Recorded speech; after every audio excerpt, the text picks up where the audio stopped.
Bonjour messieurs, vous écoutez Bonhomme le Talk. Tous les 15 jours, nous recevons un homme inspirant qui nous explique comment il vit sa masculinité. Ensemble, nous discutons de son expérience, des défis qu'il peut rencontrer en tant qu'homme dans sa vie quotidienne et de ses aspirations. Rejoignez-nous pour une discussion d'homme à homme, sans détour ni tabou.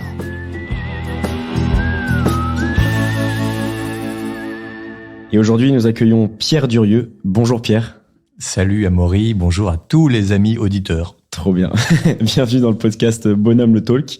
Très sympa de vous recevoir pour ce nouvel épisode. Pierre, on va pouvoir parler de paternité, d'engagement associatif, de la pauvreté, du pape, de l'écriture. Vous avez 46 ans, vous êtes marié depuis 16 ans et père de 4 enfants. Oui. Et vous êtes actuellement secrétaire général de l'association Lazare depuis plus de 5 ans. Et vous écrivez aussi, ce que vous avez notamment écrit un livre qui s'appelle La méthode simple pour commencer à croire, écrit en 2016 et réédité depuis. Ça veut dire que ça marche bien. On pourra aussi en parler à l'occasion dans ce podcast. Mais pour commencer, je voudrais qu'on commence par votre job au quotidien, qui est de s'occuper de l'association Lazare. Mais qu'est-ce que cet asso Lazare ? Lazare, c'est une asso qui anime et développe des colocations solidaires entre des personnes de la rue, d'une part, et des jeunes pros, d'autre part. Le modèle de vie d'une colocation, c'est habituellement un appartement de 8 personnes, dans lequel on a justement, à part égale, 4 personnes qui ont connu la rue ou la galère et 4 jeunes pros. Ils vivent ensemble, ils partagent la table de la salle à manger, le frigidaire, ils partagent aussi la salle de bain, les toilettes, le salon, mais chacun a sa chambre, évidemment. Et donc, l'idée, c'est une colocation qu'on voudrait la plus normale possible, la plus classique possible, où eh bien, nos amis de la rue peuvent trouver bien sûr un toit et une amitié.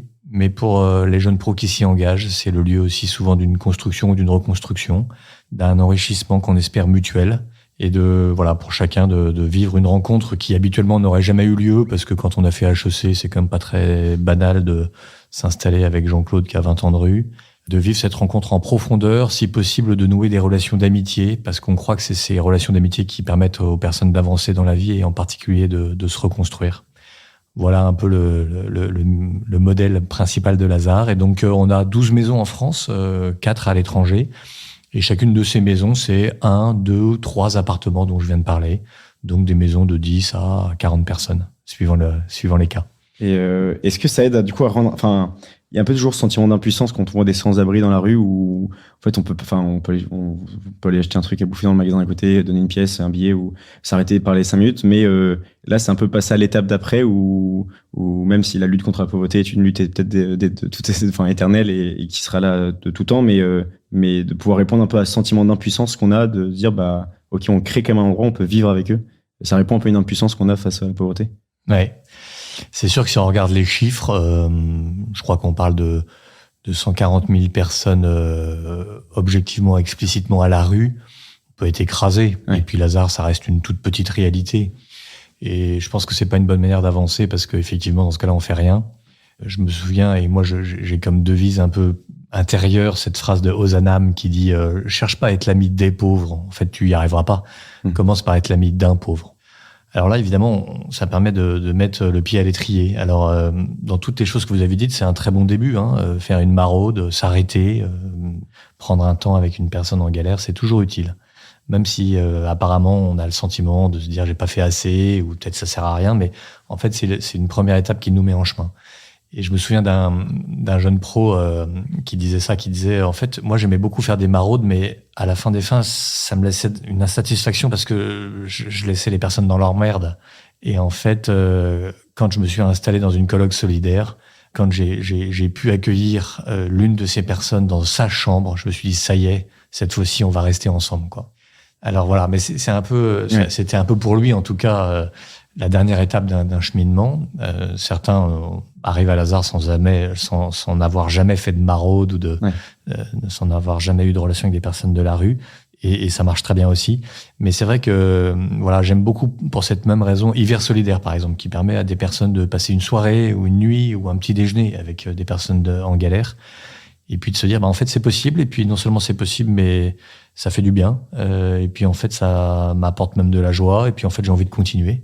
Et alors, on voit comme ça des personnes qui avancent. Et c'est très, très réconfortant et joyeux pour... Ouais. Et ça, je veux bien le croire. Et donc, ça fait déjà quelques années que vous êtes dans cet asso. Travailler dans le Dans l'associatif, pour un homme, là, je pars un peu sur un autre sujet, mais il y a ce côté, on peut avoir l'image de le boulot, enfin l'associatif, c'est un peu le côté bénévole, on fait ça à côté, c'est il y a la carrière, il y a se faire l'argent, et oui, on a du bon cœur, donc on va quand même faire un engagement bénévole à côté, et en fait non, on peut y travailler, y être hyper épanoui et y trouver tout son bonheur et sans faire carrière dans une grande boîte à côté ou enfin, je sais pas si c'est très clair ce que je suis en train de dire, c'est très clair. Mais un peu votre avis là-dessus. C'est une bonne question. Je pense que dans plein de milieux assez conventionnels, assez classiques, évidemment, il vaut mieux envoyer ces jeunes garçons en prépa, faire une école de commerce, une école d'ingénieur.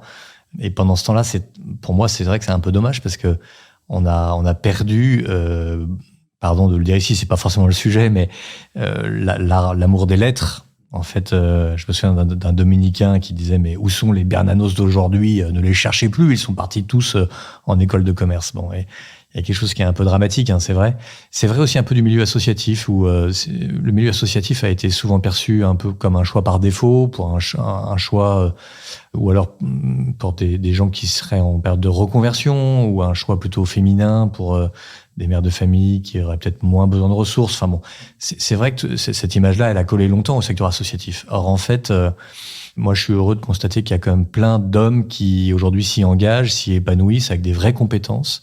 Bon, il y a évidemment des questions, hein, notamment la question des ressources, quand on est père de famille, qu'on doit nourrir ses enfants, se projeter dans l'avenir avec des études. Ça peut poser des questions. C'est sûr qu'il y a aussi une question parfois de rémunération qui peut intervenir, et qui est pour certains un point bloquant, hein. Mais moi j'aspire à ce que des gens qui trouveraient, qui sentiraient une vocation là-dedans n'aient pas peur, quoi, et d'y aller. Et certains ont développé vraiment des initiatives tellement fécondes, tellement heureuses, tellement bienfaisantes pour plein de gens que heureusement qu'ils y sont allés. En tout cas, on peut rendre hommage à cette génération qui s'est levée et qui a justement un peu cassé les stéréotypes dont j'ai parlé. Et peut-être compliqué aux questions des ressources, etc. Mais par contre, sur la question du sens, c'est peut-être au contraire là où vous y trouvez pleinement du sens dans ce que vous faites. Et à l'inverse de ceux qui, justement, restent dans le schéma classique de travail en entreprise, etc. C'est en perte de sens, pas savoir ce qu'ils font derrière un ordi toute la journée. Vous, le sens au travail, vous l'avez tous les jours. Ouais. Alors, je vais dire deux choses. Je vais dire oui, tout à fait. D'abord. Et c'est vrai que c'est un luxe incroyable. Ouais. Se dire, voilà, ce matin, je me lève et mon action contribue à ce que j'ai expliqué tout à l'heure, à la rencontre, à l'amitié, à la réinsertion de personnes, et de voir physiquement, de fait, arriver de nouvelles personnes de la rue dans nos maisons, c'est vraiment pour moi toujours une joie. À chaque fois que je passe dans une maison, j'essaye de prendre un temps avec les nouveaux colocs qui viennent d'arriver, et quand ils le veulent bien, ils racontent une partie de leur histoire. Et effectivement, c'est des moments d'une consolation incroyable, et de se dire, mais j'ai décidément pas un boulot comme les autres. Ouais. Ça, c'est vrai. Et objectivement, quoi que je puisse dire après, je ne reviendrai pas sur ce luxe, hein, qui est le sommet de la pyramide de Maslow. Bah voilà, il y a quelque chose qui est bien orienté, qui du coup donne du sens à tout le reste. Après, les difficultés, elles sont là, comme ailleurs. Et le doute aussi peut s'insérer partout, y compris en disant, mais est-ce que mon action, elle a du sens? Est-ce qu'on y arrive? Est-ce que sur cette situation, on n'a pas merdé? Est-ce qu'on n'est pas trop lent? Est-ce que dans nos limites, on aurait pu faire tellement plus, quoi? Et moi, je me souviens de ce cri de Saint-Vincent de Paul en fin de vie qui dit mais on a fait si peu, quoi. On a fait si peu, alors que le mec a sauvé des centaines et des milliers d'âmes et d'hommes. Et en fait, ce sentiment que tout ça reste effectivement un peu anecdotique, et puis qu'on pourrait tellement mieux faire. Alors, ce doute-là, il peut toucher bien sûr les gens qui travaillent dans le secteur associatif, dans l'Église en particulier. Bon, il y a aucun doute, hein. Et la question du sens, il faut la travailler, quoi. Elle reste quand même une question à apprivoiser, à accompagner jour après jour, et je pense qu'elle peut quand même attaquer. Je vois par exemple beaucoup de travailleurs sociaux qui sont de fait usés, hein, fatigués par leur métier, parce que c'est quand même des métiers aussi corrosifs. Oui. Hein. Oui. Même si le sens est là. Oui, ça, oui. Non, parce qu'on travaille auprès d'histoires tellement compliquées et particulières. Peut-être l'occasion d'aborder un peu le sujet de la pauvreté. C'est les hommes que vous accompagnez, c'est la pauvreté matérielle. Je pense, je sais pas si c'est la pauvreté par excellence, mais c'est quand même une pauvreté qui, du coup, on parle beaucoup parfois dans certains milieux de pauvreté spirituelle, culturelle. On a l'impression que ça peut être un luxe par rapport à une pauvreté matérielle qui elle, empêche un peu tout autre type de richesse, même s'il y en a forcément une autre. Et quel impact vous voyez de ce qu'engendre la pauvreté sur des hommes que vous accompagnez, sur leur être, leur désir, leur vocation, leur relation, même à leur propre famille, s'ils en ont, depuis que vous bossez à Lazare? Ouais.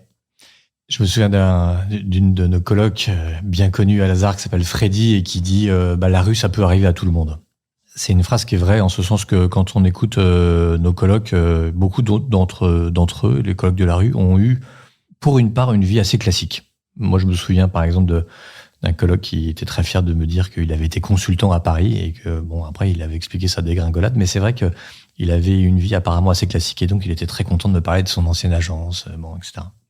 Et encore une fois, les témoignages de nos colocs prouvent que la rue peut arriver à tout le monde, en tout cas que pour beaucoup d'entre eux, une vie était apparemment classique et à dégringoler. Est-ce qu'on se demande toujours comment on en arrive là? Et c'est ça. Que ça arrive qu'aux autres. Mais pour corriger un peu la phrase de Freddy, il faut dire une chose, c'est qu'on n'arrive pas quand même tout à fait à la rue par hasard. Il y a quand même à chaque fois un certain nombre de points qui sont un peu des points communs à la plupart de ces histoires. Le premier de ces points communs, c'est d'abord une rupture familiale, rupture conjugale, rupture avec ses parents, avec ses frères et sœurs, avec ses enfants.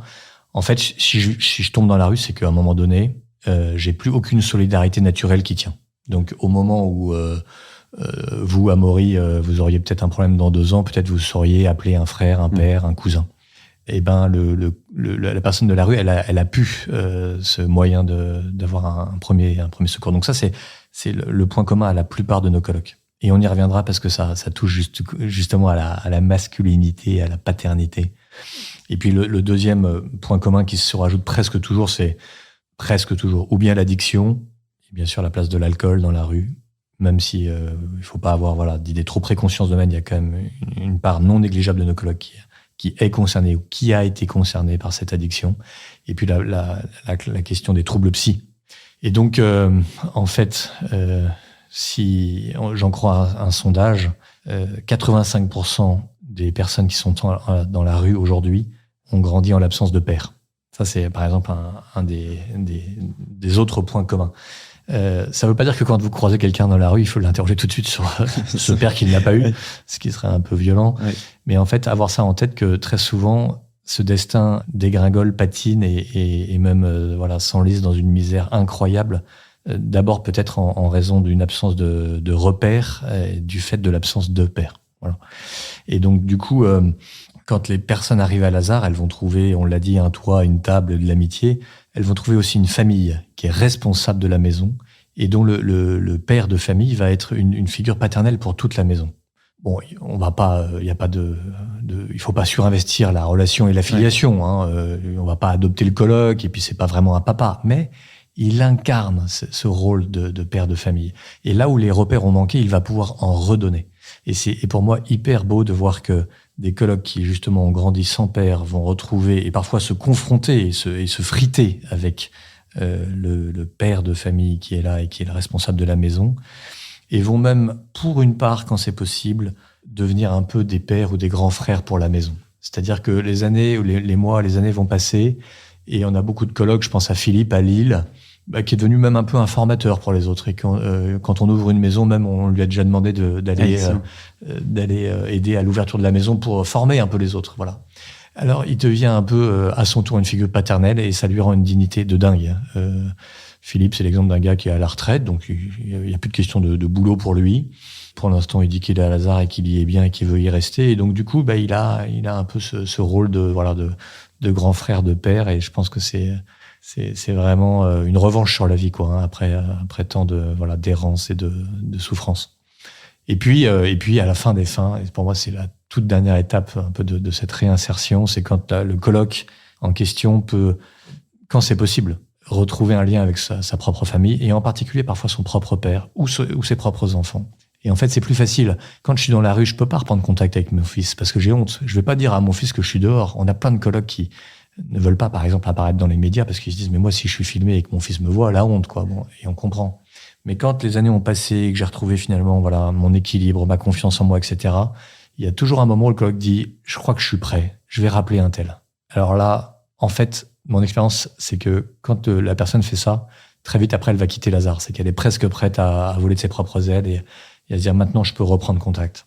Et donc, on a eu plein d'histoires merveilleuses Michou qui avait repris contact avec ses enfants, Lionel dont on a parlé un peu avant, etc. Bon, et voilà, quand c'est possible, hein, quand la famille est encore là, c'est vraiment une super belle victoire. Plus encore peut-être que celle de retrouver ses minima sociaux, retrouver un boulot, retrouver tout un tas de choses qui sont très belles, hein, qui sont des vraies victoires.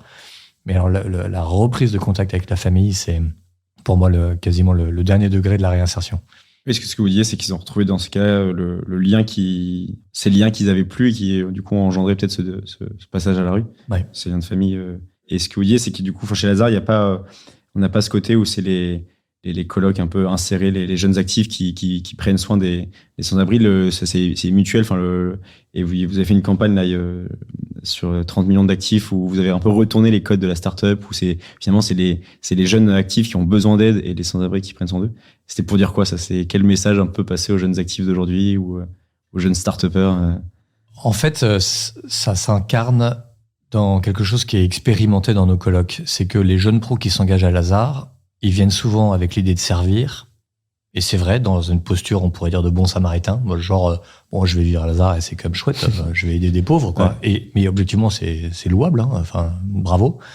En fait, s'ils restent à Lazare, c'est qu'ils sont devenus des amis et que, en fait, ils vont assez vite s'apercevoir qu'ils vont aider. Ça veut pas dire grand chose à Lazare. En fait, aider un mec qui est schizophrène ou qui est vraiment profondément alcoolique, votre aide, ça se résume à une présence. Mais enfin, l'aide réelle, ça fait partie un peu des désillusions qui viennent assez vite dans l'histoire d'un colloque, c'est de dire, ça fait 3 mois que je suis là, mais enfin, le mec qui est à HEC, souvent il me dit ça, il me dit, au bout de 10 jours, j'ai demandé à un tel de faire son CV parce que ça fait comme 10 jours qu'on est ensemble, faut qu'on avance, quoi. Et le mec, il dit, mais attends, moi, ça fait 3 ans que je suis à la rue, je viens d'arriver à Lazare, j'ai pas de CV, j'ai rien à foutre de ton CV, quoi. Bon, là, il y a, on apprend à s'apprivoiser. Et puis en fait, très souvent, et c'est mon expérience, des jeunes pros qui viennent à Lazare aussi pour soigner quelque chose ou qui ont besoin eux-mêmes de reconstruire des trucs. Donc une souffrance affective, une déception amoureuse, un burn-out, un boulot qui s'est mal passé. Et du coup, puisque c'est un peu la merdouille, autant aller à Lazare, ça va me changer. Et en fait, la personne, elle va évidemment se reconstruire et trouver aussi un lieu différent, quoi. Voilà. Donc et le clip dont vous parlez, et qu'il faut aller voir et qui est assez marrant, de fait s'inspire de ça. C'est-à-dire, j'avais ma vie avec peut-être mes sushis, avec peut-être de l'alcool parfois, hein, des jeunes pros qui viennent aussi à Lazare en se disant au moins ce sera un lieu où je vais faire une pause. Peut-être j'ai besoin d'une pause dans ma vie de trentenaire par exemple. En fait, je sors beaucoup, je picole pas mal et peut-être que ça devient un peu dangereux. C'est peut-être le moment aussi de faire une pause à Lazare. Donc ça, le jeune pro qui arrive à Lazare, il le dit pas évidemment, mais en fait à la fin parfois en quittant, il dit peut-être que Lazare m'a sauvé aussi de ce point de vue-là. Et donc ça fait du bien d'avoir des maisons dry, soft, qui sont des lieux de répit. Alors bon, en venant à Lazare, on s'engage pas à l'abstinence, on a le droit d'aller picoler ailleurs, mais dans la maison, il y a pas d'alcool. Voilà. Et donc du coup, évidemment, on a complètement inversé les codes. Je venais pour aider et en fait, je m'aperçois que je suis aussi un peu aidé dans ce moment qui a pas été forcément facile pour moi. Et donc je me suis peut-être confié justement à Jean-Claude ou à Abdel qui vit avec moi et à qui j'ai pu à un moment donné dire oui, je comprends que ta vie elle est pas facile. En fait, la vérité c'est que la mienne aussi elle a pas été toujours facile. Et je vais te raconter ça. Alors là, il y a quelque chose qui se noue qui est hyper puissant, quoi. C'est-à-dire une alliance dans nos fragilités respectives. On n'a pas les mêmes objectivement, mais enfin on peut se comprendre un peu mieux parce que finalement on a tous les deux un peu souffert. Voilà. Et le jeune pro, si ça peut arriver, qui arriverait avec vraiment, j'allais dire zéro faille, zéro fragilité, zéro problème. Est-ce qu'il peut vraiment rentrer en relation? Je suis même pas sûr. C'est-à-dire qu'il y a un moment, il faut. Je pense que c'est quand même mieux pour écouter l'histoire d'une personne d'avoir soi-même pris un petit coup sur la tête. Ça permet de dire ouais. En fait, je sais que la vie, j'ai expérimenté que la vie c'est compliqué, donc je comprends ce que tu dis parce que moi-même, parfois mon destin il a un peu dérapé, pas comme j'aurais voulu. D'avoir chacun ses souffrances et de pouvoir. Ok. Et en parlant de souffrance vous êtes allé voir avec les colloques Lazare et il y a quelques temps le pape. Au cœur de l'église à Rome, l'église qui est vue quand même comme un peu la dame qui accompagne les pauvres. Enfin, c'est le cœur un peu c'est l'église des pauvres pour les pauvres, comme c'est une formule du pape François. Oui. Et voilà, pourquoi cette rencontre? Pourquoi aller et je crois que c'était une rencontre assez incroyable. Si on peut en parler un peu quelques instants. Je disais un peu des questions cash, une discussion cash, des ex sans-abri qui dorment là où dorment habituellement les cardinaux. On a un peu l'image des ors de Rome où c'est dans le grand luxe. Et là, non, c'est vraiment la pauvreté qui va toquer à la porte de celle qui est censée s'en occuper le mieux, entre guillemets. Ouais, c'est une histoire vraiment incroyable. On est en plein confinement en 2020 et on devait fêter à ce moment-là les 10 ans de l'association Lazare. On demande une audience au pape et le pape, malgré le confinement qui a lieu aussi en Italie, n'annule pas cette rencontre. Et donc on se dit, le pape n'annule pas, on n'annule pas. On peut pas y aller avec tous les colloques, mais on va emmener une petite délégation symbolique de ce qu'est Lazare. Et puis, on lui proposera une visio et on fera une rencontre en visio avec chacune des maisons qui pourra poser une question et le pape pourra donner une réponse. Et en fait, la rencontre se passe super bien, 1h30 de visio, incroyable. Je viens avec mon propre ordinateur, j'installe un Zoom, on ne peut plus classique. On avait demandé à ce qu'il y ait du Wi-Fi et le pape avait répondu par un petit mot très gentil. Oui, il y aura du Wi-Fi. Enfin, des détails assez improbables comme ça. Ouais. Et donc, la rencontre se passe super bien. Et à la fin de ce premier dialogue, on a dit au pape, mais en fait, c'était vraiment passionnant et il faudrait continuer. Est-ce qu'on pourrait pas faire un livre avec des questions qui viendraient du monde entier, avec des questions qui seraient collectées sur les 5 continents, avec plein d'associations amies, et puis chacun, on vous apportera les questions et on viendrait vous les poser et vous y répondriez et on ferait un bouquin. Et c'est ce qui fut fait. Et donc après cette première rencontre, il y a eu plusieurs autres rencontres où on a pu en effet aller là-bas, loger à Santa Marta, qui est la maison du pape, et en effet avec des colloques qui avaient connu la rue, la galère, de loger dans des chambres habituellement réservées aux hôtes du pape, donc plutôt à des cardinaux. À 3 reprises, on a pu loger là-bas de nuit et donc avoir des vrais temps de rencontre avec le pape pour poser toutes ces questions. On en a fait un petit livre qui est sorti aux éditions du Seuil il y a 1 an, en avril 2022, un livre qui s'appelle « Des pauvres papes du pape au monde ». Et comme vous l'avez dit, c'est un livre incroyable parce que c'est des questions que personne n'a jamais osé poser au pape. Voilà, donc des questions très concrètes. Combien tu gagnes ? Est-ce que tu as déjà été amoureux ? Qu'est-ce que tu fais le matin ? Qui t'a appelé en premier quand tu as été élu pape ? Qui sont tes amis, etc. Et puis des questions plus profondes. Évidemment, des questions catéchétiques, comment prier, etc. Et puis des questions sur le sens de la vie. Enfin, pourquoi la souffrance ? Pourquoi le mal ? Pourquoi tant de pauvreté ? Pourquoi vous faites pas plus pour la paix ? Pourquoi vous faites pas plus pour un meilleur partage des richesses ? Enfin voilà. Et donc, pour terminer sur une anecdote marrante, on avait dit au pape, on viendra avec un buzzer parce que s'il y a une question qui vous indispose, vous pourrez passer à la suivante. Oui, et il avait dit non, mais attendez, il est hors de question que j'utilise ce truc, donc je répondrai à toutes vos questions. Et en fait, il a tenu parole.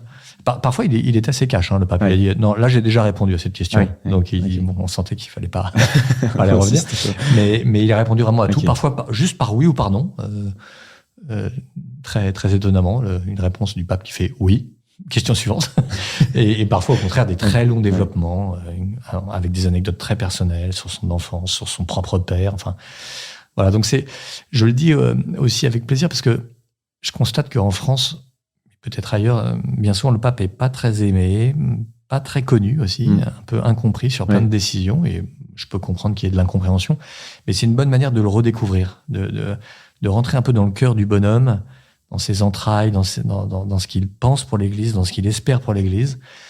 Et on a reçu des lettres incroyables de gens qui disent mais en fait ça m'a déplacé dans mon regard sur le pape que j'aimais pas en fait et ce bouquin m'a réconcilié un peu ou complètement avec lui. Donc ça c'était de ce point de vue-là, je pense que c'est un livre qui est précieux. Surtout que les encycliques qu'il a écrites sont parfois assez longues, assez difficiles d'accès. Ouais. En tout cas, Fratelli Tutti est assez long, assez rébarbatif par certains aspects. Et en fait, on pourrait dire que ce petit livre, c'est un peu les encycliques du pape François pour les nuls, quoi. Voilà. Donc si on a envie d'y consacrer 1h30, on a un assez joli panorama de sa pensée, de sa vision pour l'Église. Messieurs, vous avez bien noté. Voilà. Si vous n'avez pas lu les encycliques du pape, vous pouvez vous rattraper avec ce livre-là. Et en parlant de bouquins, il y a un autre bouquin sur lequel j'aimerais qu'on parle. C'est bien lié avec notre thème de podcast, pour parler de la paternité. Un bouquin qui s'appelle « Nous pères qui sommes sur terre », avec sous-titre « On ne naît pas père, on le devient », que vous avez, un livre que vous avez écrit à plusieurs mains, où vous avez dirigé cette écriture. 12 témoignages de 12 hommes différents, avec des histoires, des parcours différents, des profils de vie différents, des jobs différents. Pourquoi ce livre ? À qui il se destine ? De quoi vouliez-vous parler ? Pourquoi la paternité ? Est-ce que c'est pour apprendre à être un bon père ? Alors, en fait, ce livre, il est né à la marge de l'année Saint-Joseph, que le pape François avait décidé. Et effectivement, quand il a lancé cette année Saint-Joseph, il a écrit un petit texte et dans lequel on trouve la phrase « On ne naît pas père, on le devient ». Et quand j'ai découvert cette phrase, moi, elle a vachement résonné et je me suis dit, mais c'est vrai. En fait, il n'y a pas de manuel. Il y a beaucoup de choses pour les mamans, je trouve. Je trouve qu'il y a une littérature même assez prolixe pour la maternité. Et en fait, pour les pères, un peu moins. Et c'est probablement lié au fait que les pères sont peut-être un peu moins bavards et un peu moins prêts à se confier. Et du coup, je me suis dit, on va surtout pas faire un manuel pour être un bon père. Il n'y a pas de méthode simple pour ça. Mais en tout cas, d'accueillir des témoignages de gens qui auraient eu des parcours assez variés et qui diraient comment les épreuves de leur vie, au fond, ont modifié leur regard sur la paternité. Ça, ce serait utile. Et donc, du coup, voilà, on a fait ce livre avec 12 témoignages. J'ai pu donner l'un de ces témoignages. Puis j'ai appelé un ami, puis un deuxième ami, puis un troisième ami. Et puis finalement, en lien avec un éditeur, on a créé ce petit panel de 12. Et donc, c'est assez beau parce que c'est vraiment des pères qui ont accepté de mettre leur trip sur la table. Et de dire en toute simplicité, alors l'addiction, l'un d'entre eux parle de l'alcool, le déshonneur, le handicap, le deuil, l'adoption, la stérilité. On n'a pas cherché d'ailleurs à être exhaustif, parce que c'est pas le catalogue de toutes les péripéties humaines, mais de dire voilà ce qui m'est arrivé et voilà aujourd'hui comment ça a infléchi ma paternité. Alors du coup, c'est un livre qui est très touchant, hyper émouvant. En tout cas, c'est ce que disent les lecteurs qui nous en font des retours et qui, je pense, permet aussi de déculpabiliser beaucoup. C'est-à-dire que dans la paternité, on est tous un peu démunis, un peu dépassés, avec des tas de questions qui viennent, etc. Et là, il y a des gens qui disent, en fait, nous aussi, on a commencé par pas savoir faire, quoi. Et d'ailleurs, on sait peut-être toujours pas faire, mais en tout cas, voilà comment on a un peu avancé malgré les difficultés. Voilà, je crois que c'est un livre qui fait du bien, alors qui fait du bien, bien sûr, aux papas concernés, mais peut-être aussi aux mamans qui comprennent mal leur mari, et peut-être aussi à des enfants qui voudraient l'offrir à leur papa pour faire passer un message, et peut-être aussi à des papas qui voudraient l'offrir à des enfants comme une invitation aussi. Enfin, voilà. Donc, c'est un livre que je recommande et dans lequel vous trouverez des beaux témoignages de François Morinière, que vous avez invité ici, Henri de Borgard, qui est avocat. Je pense également à François-Xavier Pérez, qui est l'ancien président d'Alliance Vita. Franco Djeda, du Tchénacolo, qui a fait tant de bien auprès des personnes touchées par la toxicomanie et l'addiction. Bon, voilà, c'est un beau cadeau à faire alors même qu'on approche de la fête des pères. Ne cherchez plus cette année, vous avez trouvé. C'est le combien déjà? Je sais plus. C'est vers la mi-juin. Oui, c'est ça. Ouais. Oui, très bien. Et sur la paternité, du coup, il y a à la fois ces passages des grandes épreuves qui peuvent faire prendre du recul sur la paternité que vivaient tous ces hommes, et aussi la paternité du quotidien. Vous êtes père de 4 enfants. Vous disiez là, c'est pas forcément quelque chose qu'on sait faire un jour père, on l'apprend tous les jours. Et quel message, avec cette expérience de plus de 15 ans de mariage, 4 enfants, ce regard que vous avez vous sur votre propre paternité, et le message à transmettre peut-être à un jeune père ou à ceux qui, dans la jeunesse aujourd'hui, se disent, au fond, est-ce que je suis fait pour avoir des enfants? Est-ce que il y a beaucoup de remises en question sur le fait d'avoir des enfants aujourd'hui. Bon, à la fois pour les questions écologiques, mais aussi de manière générale, peut-être que ça fait peur. C'est un engagement quand même à vie. On est responsable, et peut-être qu'être responsable aujourd'hui, ça fait peur. Donc, vos messages à la jeunesse. Ça me met subitement dans le clan des sages et des vieux, mais j'accepte. En tout cas, je suis entre deux. Moi, j'ai envie de reprendre des choses figurez-vous qu'hier soir, on faisait une conférence à Sainte-Marie de Neuilly avec 4 de ses pères. Et ce qui m'a touché, c'est que la plupart ont rendu d'abord des hommages incroyables à leur épouse, en disant d'abord, paternité réussie, c'est d'abord, prends soin de ton couple, aime ta femme, quoi. C'est une évidence, mais ça fait du bien de rappeler quelques évidences. Et puis, évidemment, la force de la présence. Je pense qu'il y en a plusieurs qui ont dit ça, qu'on dit en fait la vie professionnelle à tel ou tel moment nous a absorbés et on est dans un monde de ce point de vue-là qui nous mange, quoi, vraiment. Et évidemment, les premiers qui trinquent, ce sont les enfants. Et donc, du coup, en fait, quel espace je garde pour mes enfants? Quel espace je leur réserve? C'est souvent des choses dont on prend conscience trop tard et même un peu a posteriori, en disant les nains qui disaient c'est Jean-Paul Béchu qui a fondé de très grandes entreprises qui dit mais il y a une entreprise qui, pendant des années, m'a complètement dévoré et qui a été un vrai succès, d'ailleurs, au plan économique. Et il dit, pendant ce temps-là, c'est mes enfants qui étaient moins entourés, de moi en particulier. Et on sent comme une forme de regret. Et je me dis, peut-être c'est mieux de prévenir avant, quoi, et de se dire, voilà, est-ce que je peux trouver un job dans lequel, objectivement, je serai disponible à ma famille? Une vraie question. Oui, ça, c'est une vraie question, oui. Et vous, actuellement, c'est quand même un engagement très prenant, Lazare, etc. C'est un engagement tout entier, mais c'est du coup aussi peut-être pas un combat, mais un défi permanent. C'est un équilibre permanent à trouver. Alors moi, j'accompagne toutes les maisons Lazare de France. Il y en a 12. J'essaye d'en visiter une par semaine. Donc, des Mais déplacements. je me donne comme règle de ne pas être absent plus d'une nuit par semaine pour être présent les autres soirs de la semaine. Je négocie mon agenda en permanence avec ma femme en disant est-ce que je peux, ce week-end-là, peut-être, il y aurait tel truc, est-ce que c'est possible? Alors, il y a des choses qui sont pas négociables, hein, mais après, il y a beaucoup de choses quand même où on s'ajuste et on dit bah non, là, la priorité, c'est la famille. Et objectivement, aujourd'hui, je trouve qu'à Lazare, pardon pour l'autopromo, mais Non, on a une gestion des ressources humaines qui est saine et je trouve qu'on s'encourage beaucoup à ne pas tirer trop sur les horaires et trop tirer sur la corde, notamment du point de vue des week-ends et des soirées. Voilà, bon, c'est sûr que visiter une coloc, ça se fait pas en journée, hein, ça se fait en soirée parce que c'est la soirée que la coloc elle vit. Donc oui. voilà. Mais effectivement, trouver les bons équilibres, ouais. Hyper important. Et si je sais pas, dans 20 ans, il y aura toujours les podcasts Bonhomme et on reçoit un de vos enfants au podcast. Je me demande alors quel exemple de père a-t-il reçu? Quel exemple de père avez-vous envie d'être pour vos enfants? Alors c'est une question hyper dure parce que du coup, il faut pas trop s'avancer. Oui. Je pense qu'il faut avoir beaucoup d'humilité. En tout cas, je sais pas si je le suis, mais puisque vous demandez celui que j'espère être ou que j'aurais espéré être pour eux, j'espère d'abord avoir été un père priant. J'ai découvert la prière un peu tardivement dans ma vie. J'ai pourtant baigné dans un climat chrétien, catholique, pratiquant, mais la prière personnelle, l'oraison, le temps vraiment, ce qu'on appelle un peu le cœur à cœur et la méditation de la parole de Dieu, c'est quelque chose que j'ai découvert après 30 ans. Et donc du coup, aujourd'hui, mes enfants, ils voient quand papa il part le dimanche soir pour l'adoration, quand peut-être même le matin, parfois avant d'aller au bureau, je suis à prier dans le salon, etc. Voilà, j'espère je crois que ces choses-là se transmettent plus par l'exemple que par la parole, en réalité. Et donc, voir un papa qui prie, bon, ça n'empêche pas papa d'avoir des défauts, d'être pénible et d'être un pécheur, mais en tout cas, j'espère qu'il voit ça. Deuxièmement, j'espère qu'ils pourront dire qu'ils ont eu un père présent. C'est sûr que voilà, on essaie de faire les devoirs ensemble. Je fais beaucoup de conduite, voilà, pour les scouts et les trucs et les machins des week-ends, mais c'est très bien comme ça. Et puis, j'espère que j'aurais été un père à l'écoute. Mais là, je pense que c'est vraiment un gros enjeu. C'est quand même probablement le plus difficile. D'être vraiment à l'écoute et d'être respectueux de leur liberté. Moi, si on prend l'exemple sur notre Père qui est au ciel, je voudrais dire ça d'ailleurs à propos d'abord de la foi chrétienne. Jésus, il est venu annoncer quoi? Que Dieu existait, que Dieu était Père. Hein, c'est le cœur de la révélation chrétienne.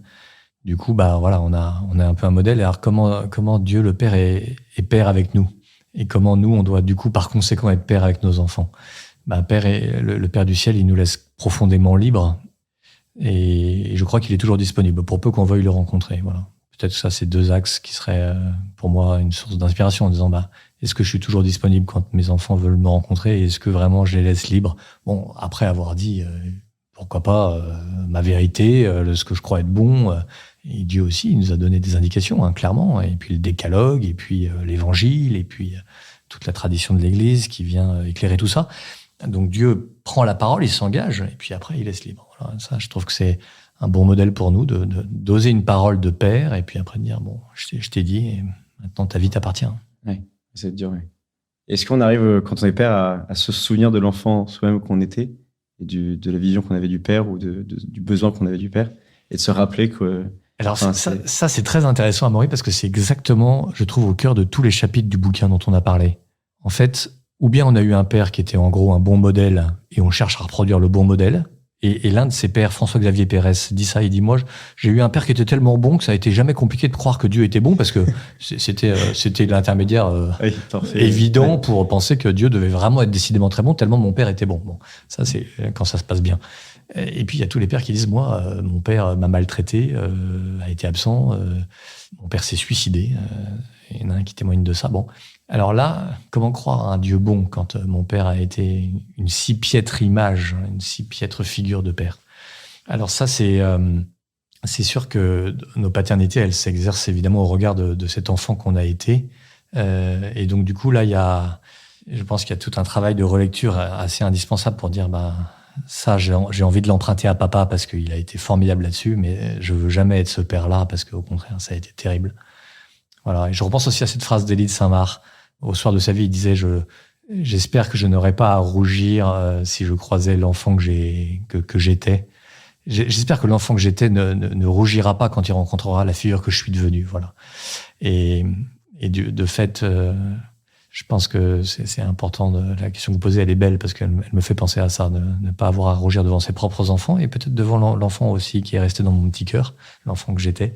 J'espère que l'enfant que j'étais ne rougit pas du père que je suis devenu. Oui, c'est hyper intéressant. Je trouve que c'est vraiment les défis de. Moi, je suis encore très jeune, mais cette question, je me la pose souvent aussi de me dire, mais j'étais un jeune très idéaliste, etc. Est-ce qu'il y a forcément la vie qui apprend aussi à remettre un peu les pieds sur terre sur pas mal de sujets, mais en même temps la fougue de la jeunesse, la générosité de l'enfance, etc. Comment réussir à tenir toutes les années de sa vie et rester jeune, enfin cette belle jeunesse en tout cas, sur la durée. Et en tant qu'homme, ça peut être un défi permanent quand on est pris par les soucis financiers, matériels, de gestion de boîte ou autre, de tenir le cap.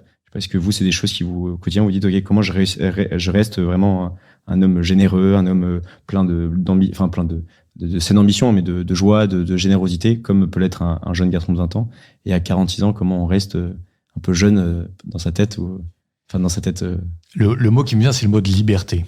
J'espère profondément que on puisse les uns les autres être des hommes libres. Et en fait, c'est pas si simple. Parce que, en fait, c'est une question qu'on peut se poser dans sa vie. Combien d'actes vraiment libres on a posés ? Le plus souvent, on a agi au regard de l'intérêt immédiat, le plus probable. Le milieu social dans lequel j'ai baigné, c'était ça. Il fallait aller dans tel bahut. Puis après, on m'a dit qu'il fallait faire une prépa. Puis après, j'ai fait ça. Puis après, j'ai rencontré ma cousine qui m'a dit que c'était bien d'aller peut-être dans telle boîte. Et puis, j'ai rencontré aussi une fille qui est devenue ma femme, etc. En fait, à quel moment j'ai vraiment choisi quoi ? À quel moment ça veut dire j'ai pu même aller outre le plus probable, outre de passer, d'aller au-delà de ce que la mécanique a organisé de toute éternité pour moi, et donc de poser un acte libre. Moi, dans les figures du coup qui m'inspirent aujourd'hui, il y a Beltrame par exemple. Arnaud Beltrame, c'est le mec qui déjoue les pronostics les plus sensés. C'est-à-dire qu'un gendarme n'est pas supposé donner sa vie pour un otage. C'est n'importe quel gendarme vous dirait que ce qu'a fait Beltrame c'est bien, mais c'était pas ce qui lui était demandé au regard des règles de sécurité. Et le mec il va au-delà, il fait don de sa vie et en fait il sauve une vie. C'est un acte incroyablement libre. Voilà quelque chose qui déjoue ça. Donc vous me parlez de jeunesse, moi je vous réponds j'espère que cette jeunesse elle s'incarnera d'abord par des actes d'une telle liberté. Et donc moi je suis toujours ému de voir des actes profondément libres qui vont à contre-courant, parfois de l'esprit ambiant, ça c'est bien, et même parfois à contre-courant du plus probable, du plus espéré, et parfois d'être surpris par son entourage, par des actes libres. En fait, ça nous fait du bien, ça nous réveille en disant mais et moi quoi, est-ce que je fais pas que du métro boulot dodo pour le coup, est-ce que j'accepte de dire non, là j'y vais. Et tant pis si c'est pas tellement ce sur quoi je suis attendu, mais je vais le faire quand même, quoi. Mais vraie question est de la liberté, et que chacun, je pense, peut se poser au quotidien est-ce que là je suis libre ? Est-ce que quand je dis ça, je suis libre ? Est-ce que quand je fais ça, je suis libre ? Pierre Durieux, pour finir cet échange, la question que je pose à chaque fois aux invités, vous pouvez prendre tout le temps de la réflexion qu'il faut, question un peu générale qui permet d'un peu tout reprendre ce qu'on a dit, et de votre vision de l'homme, de masculin, père, fils, etc. Au fond, qu'est-ce qu'un homme pour vous ? Mais j'espère qu'un homme, c'est un homme qui prie et que c'est un homme libre. Et d'ailleurs, je pense que les deux sont liés. Je pense que la prière est une source incroyable de liberté. En fait, quand on parlait tout à l'heure de mécanique et d'absence de liberté aussi, je pense que parfois c'est simplement une absence de prise de conscience. En fait, on agit dans l'urgence et on part au plus pressé. La prière permet ce temps de recul. Je m'arrête, j'écoute la parole de Dieu, je la rumine, je vois ce qu'elle me dit pour moi et je vois ce que le Seigneur me dit en profondeur. Ce matin encore, il n'y a pas de plus grand amour que de donner sa vie pour ses amis. C'est plein de questions. C'est qui mes amis aujourd'hui ? Comment je fais pour donner ma vie ? Alors, il y a le don de la vie de Beltrame, mais il y a le don de la vie du quotidien, de chaque instant. Bon, qu'est-ce que je vais faire, Seigneur, pour donner un peu de ma vie aujourd'hui, quoi ? Bon, je vais voir Amaury, je vais parler à Bonhomme. Bon, c'est un don assez cool, hein. Mais peut-être que c'est déjà aussi un peu un don de soi. Bon, peut-être on met un peu là aussi c'est tripes sur la table. Mais qu'est-ce que je vais faire pour donner un peu de ma vie ? Bon, c'est un exemple. Mais tout ça pour dire que pour moi, une humanité au sens de la masculinité, mais une humanité dans son ensemble, ce serait vrai bien sûr d'une femme, c'est une vie qui trouve son enracinement profond, cette connexion à Dieu dans la prière du matin. Moi, je suis très attaché à la prière du matin. un peu à l'école de Jésus qui, dit-on, partait très tôt le matin et pour prier le Père dans le secret. Et puis de voir ce que cette prière peut générer comme acte libre dans sa journée. Voilà, c'est quelque chose qui me porte. J'espère que ça me portera longtemps et qu'un jour mes enfants pourront dire que c'était pas tout à fait faux. Mais... Bon, promis, on les invite dans 20 ans. Merci beaucoup Pierre Durieux pour tout cet échange, pour cette réponse profonde sur l'homme, prière et liberté. Ça donne de quoi réfléchir à chacun d'entre nous, les gars. Comme d'habitude, n'oubliez pas de vous abonner à notre podcast si c'est pas encore fait, de mettre une bonne note pour booster nos contenus sur toutes les plateformes. On se retrouve dans 15 jours pour une nouvelle émission. D'ici là, vous avez tout le temps de vous fournir les bouquins dont nous avons parlé pendant notre podcast. On peut juste rappeler les titres. Des pauvres papes du pape au monde, aux éditions du Seuil. Nous, pères qui sommes sur Terre, chez Artege. La méthode simple pour commencer à croire, chez Artege. Merveilleux. Voilà de quoi faire de bons achats. Et d'ici notre prochain rendez-vous dans 15 jours, messieurs, bonne navigation dans vos propres vies. Tenez bon la barre et bon vent. Merci.